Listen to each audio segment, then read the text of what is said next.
eu tenho o prazer de receber aqui nos estúdios da TV3 o professor, o historiador, João Francisco de Lima. O João Francisco também é jornalista e teve suas incursões pelo jornalismo esportivo. E como jornalista esportivo, eu não poderia deixar de abrir essa nossa entrevista falando desse inicial da perspectiva que se realizou ontem no Mineirão. Para muitos, o candidato é o mesmo objetivo dado ao Maracanazo, como o Uruguai dizem, de 50, porque uma vez que estamos de camisas amarelas, estava na expectativa, ao lado de 200 outros milhões de brasileiros pelas ruas de todo o país, aguardando a passagem do Brasil para a final da Copa do Mundo aqui no Brasil. Mas infelizmente não deu. Deu alguma doença mental na seleção brasileira que foi tomando um gol atrás do outro. Encaminhado. Você morreu aí, esportivo, mas de Deus, horror, cara. E foi isso, digamos assim, sem poder ter uma explicação imediata sobre isso. Não pode nem ser culpado. A admiração não pode, conta, né? Você tinha uma belíssima com craques como a Ibabu, que dizia, formado o verdadeiro uma conservação ali, Jair, etc. Essa seleção não tinha nem valores, realmente é uma coisa que tem muitas explicações. Isso que aconteceu ontem, isso exige nada.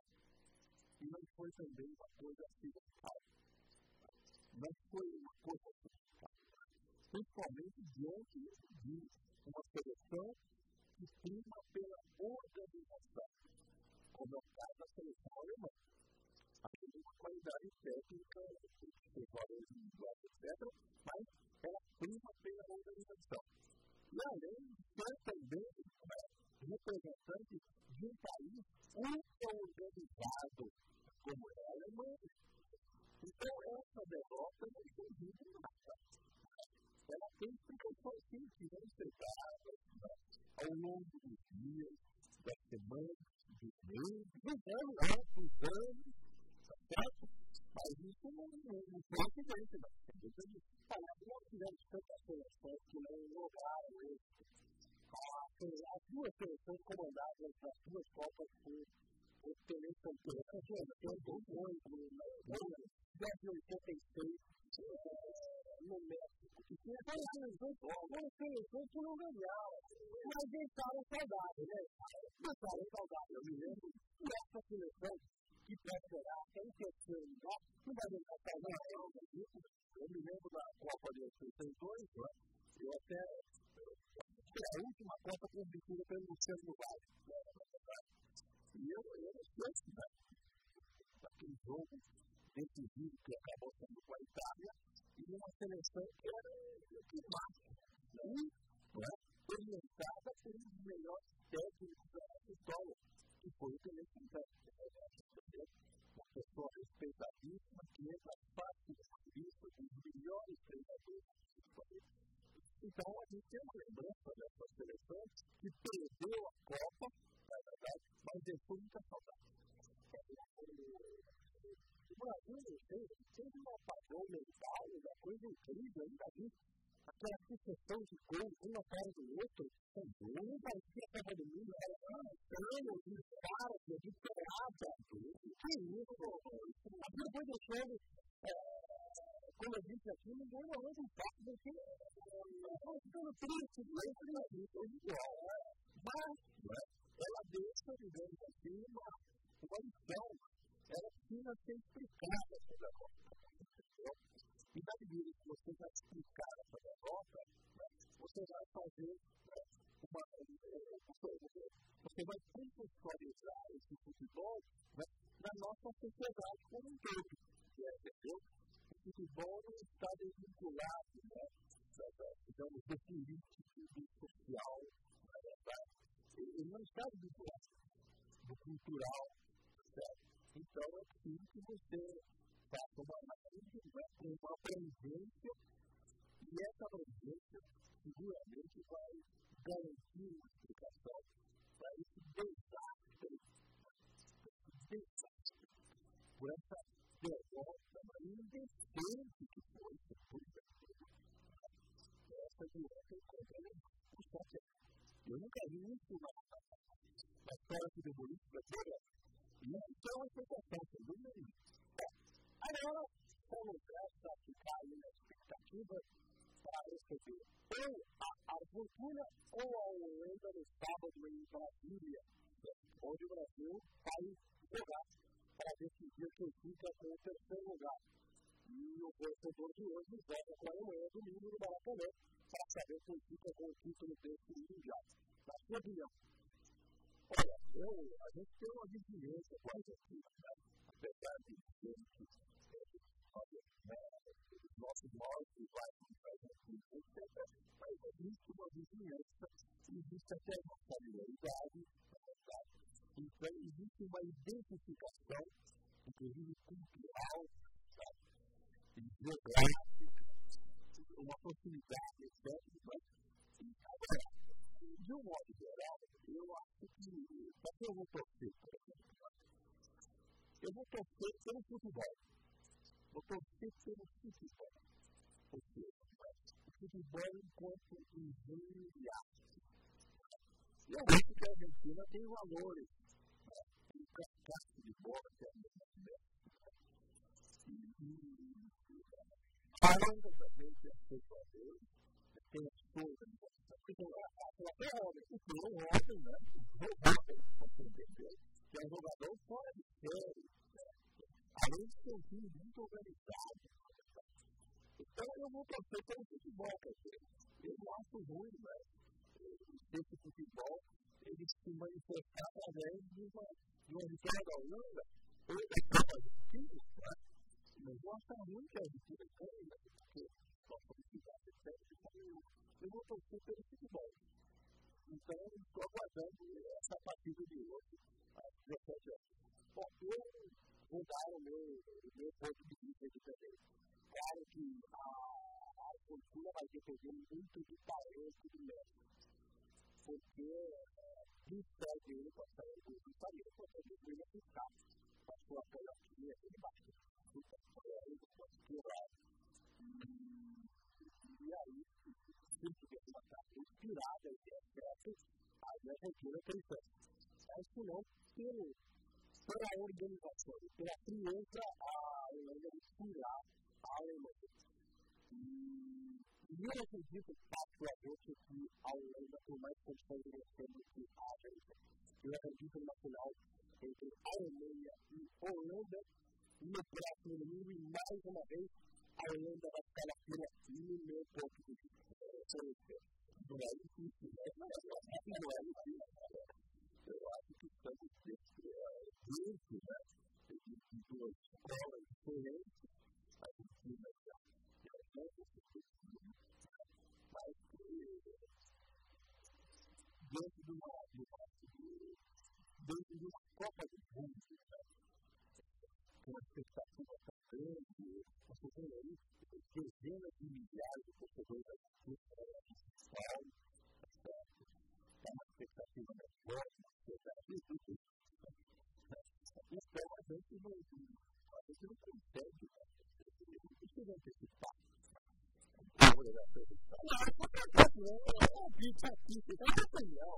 Eu não tenho nada. Futebol é mágico. Eu estou torcendo pelo futebol.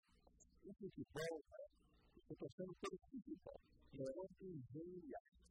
Então, se fez o vencedor, que milhões para vencedor. No caso do Brasil, por exemplo, claro, é um país, etc. Mas agora, no caso mas você já imaginou que a Argentina vai para a final e vença a Copa do Mundo no Brasil. Alguns acham que o Argentina vai para a Copa do Mundo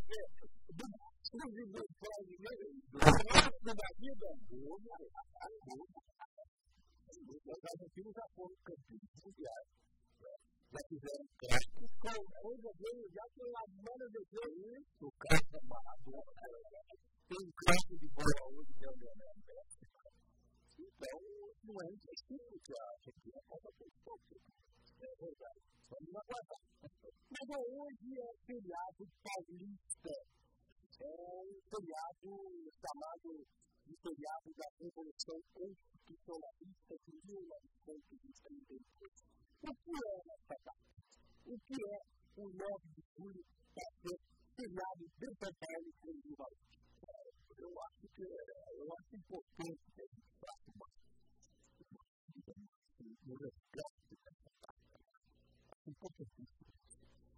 Porque o Brasil, como muita gente diz, o Nordeste, a Sul-Oriente, a Paulista, quando vivia até 2010, eu costumava dizer que o Brasil era um país que não tinha memória. E era um país que a cada 15 anos esquecia o que acontecia nos últimos 15 anos. Isso é muito ruim. Isso é muito ruim em termos locais, estaduais. Então, eu acho que quando a gente faz o resgate de uma data como o 9 de julho de 2022, eu acho importantíssimo. Principalmente porque é uma data que não pode ser explicada simplesmente por São Paulo e simplesmente pelo 9 de julho. É preciso fazer uma contextualização. Por exemplo, você tem até 1930,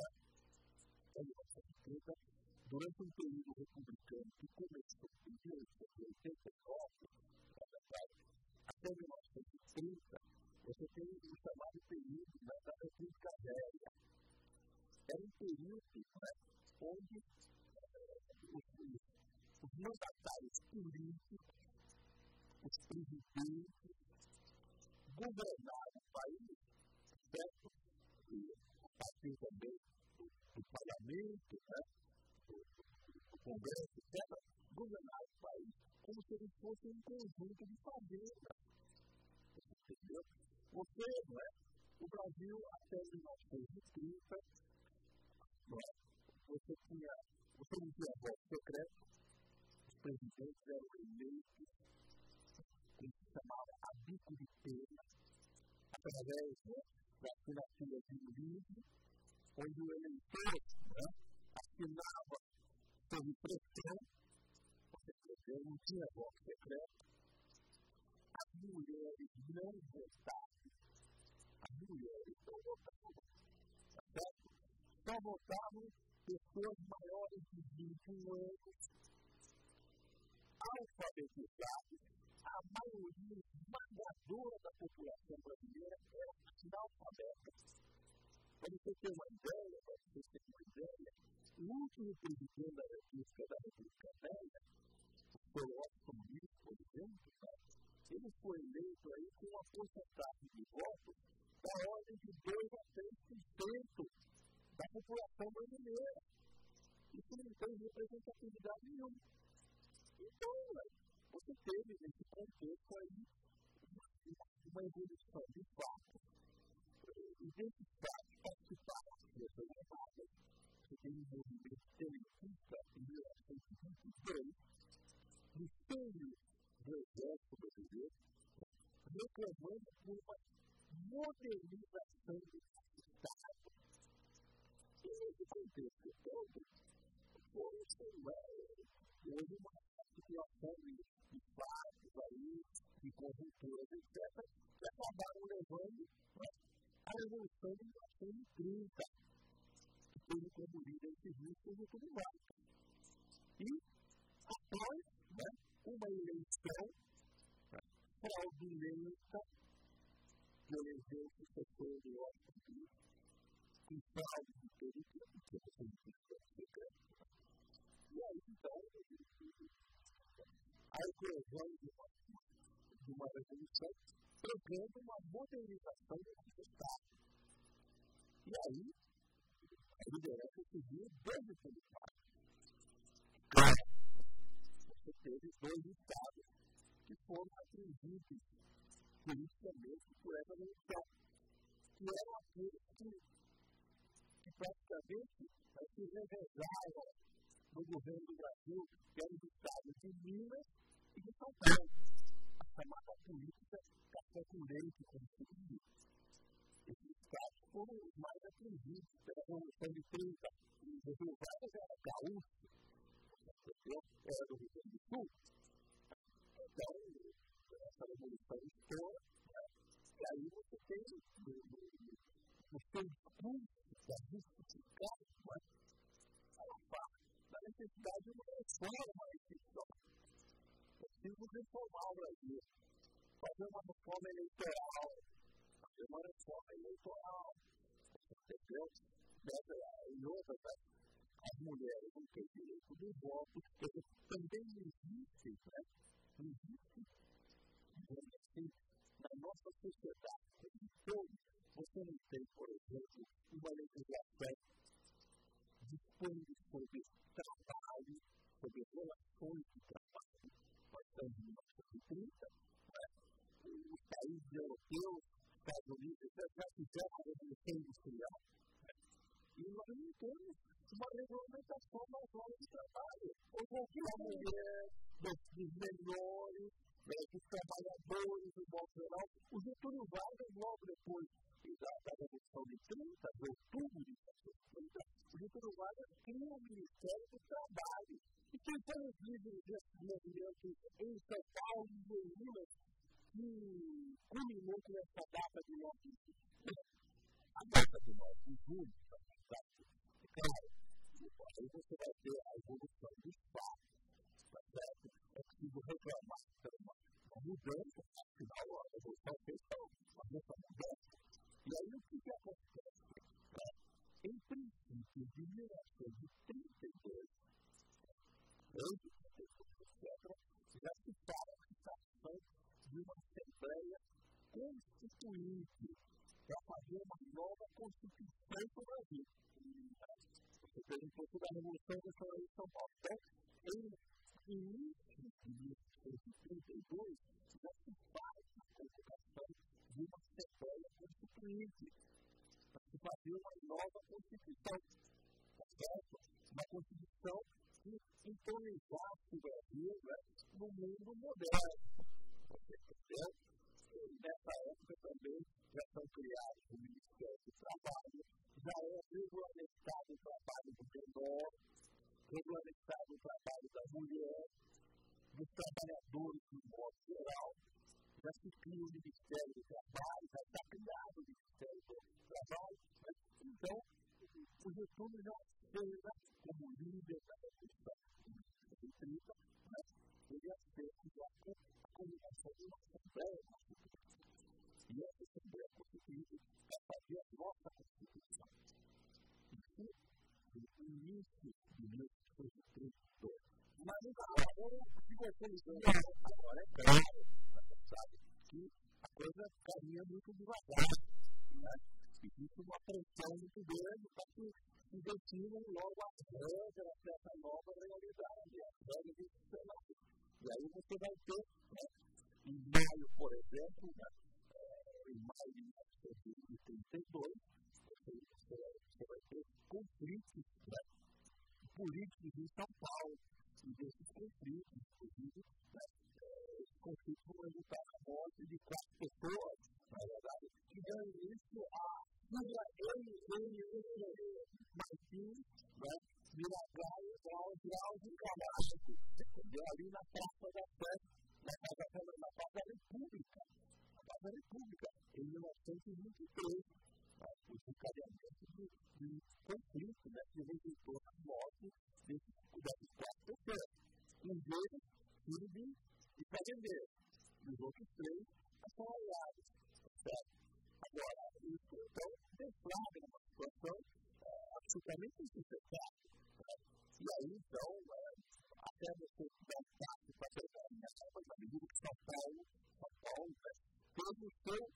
teve o seu presidente depois, o Washington Luiz. O Washington Luiz foi depois.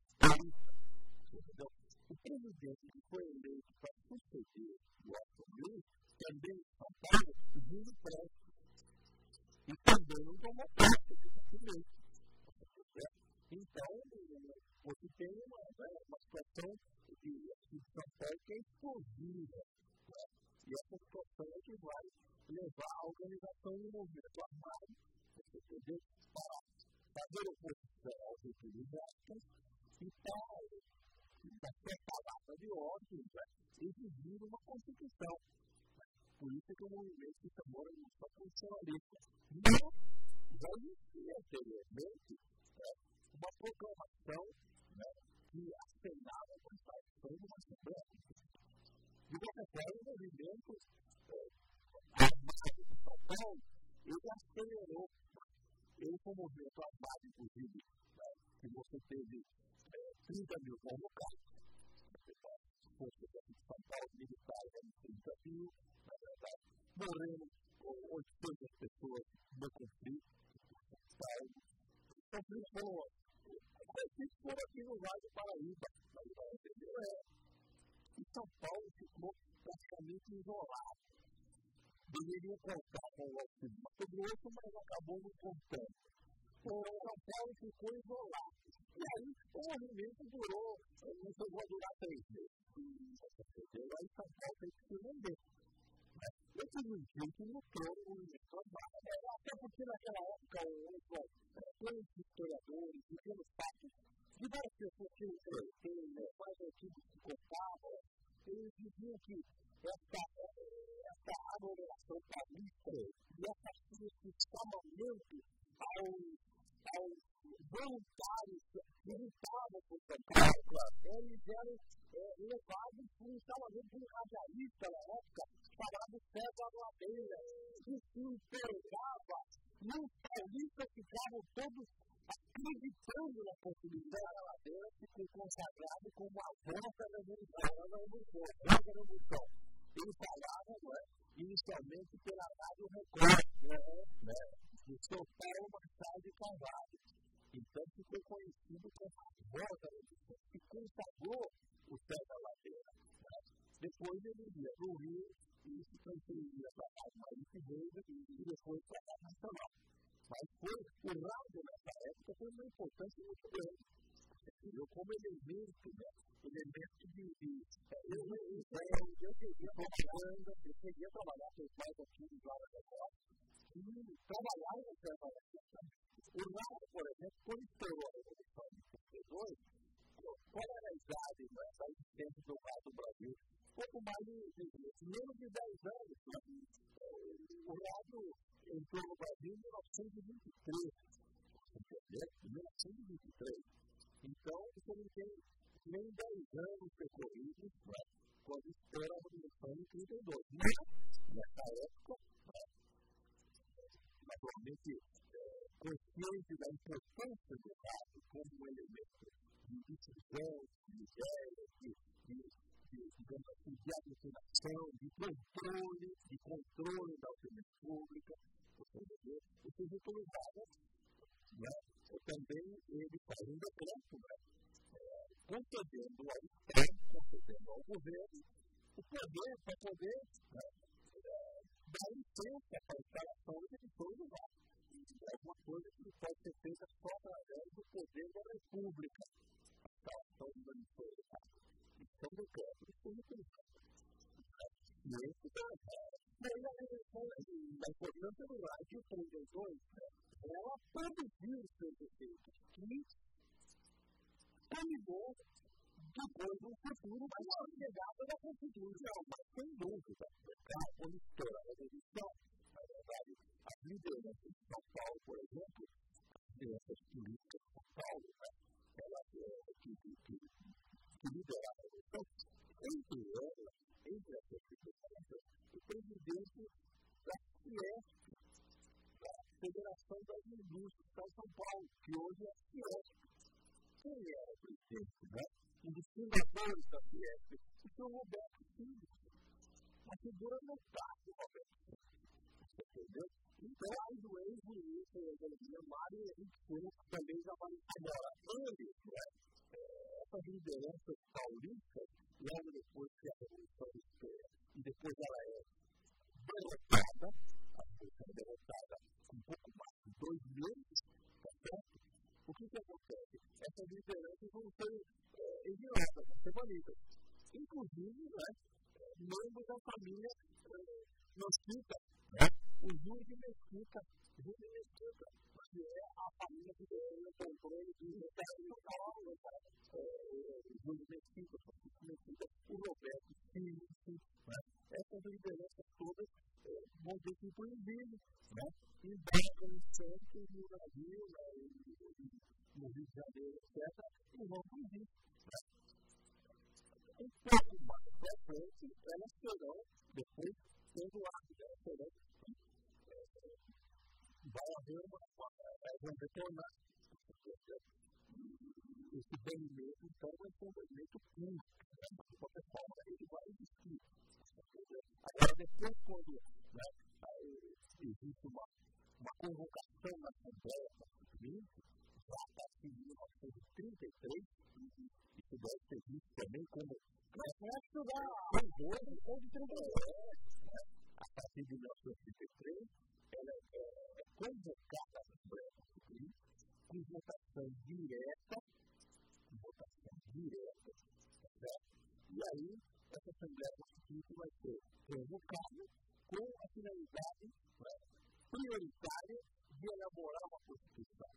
E aí, então, os estados serão representantes. São Paulo terá a maior representação, São Paulo e Minas Gerais, as maiores representações. Mais de 200 deputados. E esses 200 deputados vão aprovar a Constituição de 1934. E essa Constituição, inclusive, pela primeira vez, ela vai ser exercida, inclusive por uma representante feminina, as mulheres votam, certo? Então, a partir de 1984, entra em vigor uma nova Constituição, que é também produto desse movimento constitucionalista de 1932. E essa Constituição, inclusive, vai eleger como presidente da República o Pedro Marques. E essa Constituição, ele permanece e a nova Constituição, a nova eleição depois, deveria ser em 1938, 4 anos depois, 4 anos de mandato. E aí você vai ter perto de 37, você vai ter o lançamento dos candidatos. E um dos candidatos vai ser o Oswaldo Aranha, que aí, claro, Getúlio Vargas. Então, você vai ter uma preparação das eleições de 38 anos. Mas aí o Getúlio se antecipa e declara a instalação do Estado Novo de 1937. Agora, num contexto ideologicamente muito denso, a década de 1930 é uma década, digamos assim, do fascismo na Itália, do nazismo na Alemanha, do comunismo na União Soviética. Aqui no Brasil você vai ter levantes comunistas, levantes integralistas, etc. É uma década muito densa, de conflitos ideológicos intensos. E é nesse contexto, então, que o Getúlio vai sentir a vontade, com o apoio das Forças Armadas, para dar um golpe e instalar o tal Estado Novo. E é uma ditadura. Isso só vai terminar em 1945. Então, esse resgate que vocês estão fazendo dessa data de 1932, desse mês de julho, eu acho fundamental para poder refrescar a nossa memória. O Pedro Valentim, Pedro Otto, depois da derrota humilhante ontem para a seleção brasileira, como foi que a vida tinha caído e já caiu. E nem esperava, lembro de trabalho, esperava desse jeito perder o quarto lugar. Mas todo respeito para o evento, porque perder mais fácil. Mas o que veio ontem foi tudo apenas bom. Qual é a opinião de vocês? Olha, o meu caro Pedro Valentino, né? Eu estou de acordo com você, tem uma coisa, foi vergonha. Agora, isso, inclusive, se explica em função da própria desorganização do nosso futebol. Entre outras coisas, por exemplo, não tem cabimento no caso que você sabe muito bem disso, porque sabe que nós tenhamos as partidas de futebol no Brasil começando às 10 horas da noite. O que é isso? É um jogo da noite, certo? Como é que... E aí você vai ter nas arenas, nos campos, né, nos estádios, etc., né, você vai ter uma assistência minúscula. E mesmo aqueles que vão aos estádios, imaginou voltar para casa à meia-noite, em São Paulo, exatamente, para depois você trabalhar no dia seguinte, não vai trabalhar com a casa brasileira. Isso é um absurdo. Isso não existe, por exemplo, num país como a Alemanha. Nos países europeus, etc., as partidas elas têm início num horário civilizado. Os trabalhadores saem dos seus empregos, etc., dos seus empregos, e aí eles podem ir para o estádio direto, não é verdade? E depois saem do estádio, voltam para casa, num horário civilizado. Agora não tem cabimento, hein?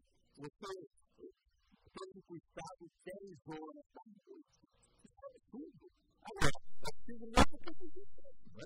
Então, o nosso futebol, agora você pega, por exemplo, a Alemanha. A Alemanha, que nos derrotou agora, nessa derrota vergonhosa, que você falou e eu estou um pouco coisa, né? A Alemanha tem um calendário muito bem organizado, tá certo? Na Alemanha, inclusive, né, tem comuns plateias de 60 a 70 mil pessoas em jogos da segunda divisão de profissionais. Da segunda divisão de profissionais. Quando é que você pensa aqui no Brasil? A maior do centro, por exemplo, a derrota da seleção brasileira poderá ser reflexo na eleição aqui feita. Eu acho que terão reflexos. Agora, é preciso dizer como é que vão ser esses reflexos. Como é que eles vão ser capitalizados? Certo? Eu acho que a gente não pode atribuir a derrota, digamos assim, especificamente a essa ou aquela sigla, a cidade, inclusive. Eu acho que todo esse conglomerado partidário ele tem responsabilidade pela reformulação do nosso futebol e de outros segmentos também da nossa realidade, que inclui saúde, educação, habitação, transporte, por exemplo. E eu não vejo nenhuma sigla partidária se posicionar abertamente contra isso. Por exemplo, a questão do transporte urbano em capitais como São Paulo e Rio de Janeiro. O metrô de São Paulo, ele tem 80 e poucos quilômetros. 80 e poucos quilômetros. O metrô de Paris, o metrô de Londres tem mais de 400 quilômetros. O metrô de Nova York, meu caro Samuel, você vai ter mais sozinho, o metrô de Nova York tem 400 quilômetros. O metrô de Madrid tem 300 quilômetros, o metrô de Tóquio tem 300 quilômetros, o metrô de Moscou tem 300 quilômetros. E só para dar um exemplo final, na verdade, o metrô de Xangai, que é a maior cidade da China, o metrô de Xangai tem 500 quilômetros. E começou a ser construído, sabe quando? Em 1992. E o metrô de São Paulo, há quanto tempo, né? O metrô de São Paulo tem mais de 40 anos de construção. Está lá parado nos 80 e poucos quilômetros. E o metrô do Rio de Janeiro, também é a mesma coisa. Mais recente ainda, o Rio está sendo inaugurado em 1929. Então, São Paulo é uma década de 70. Sem dúvida, vale a pena.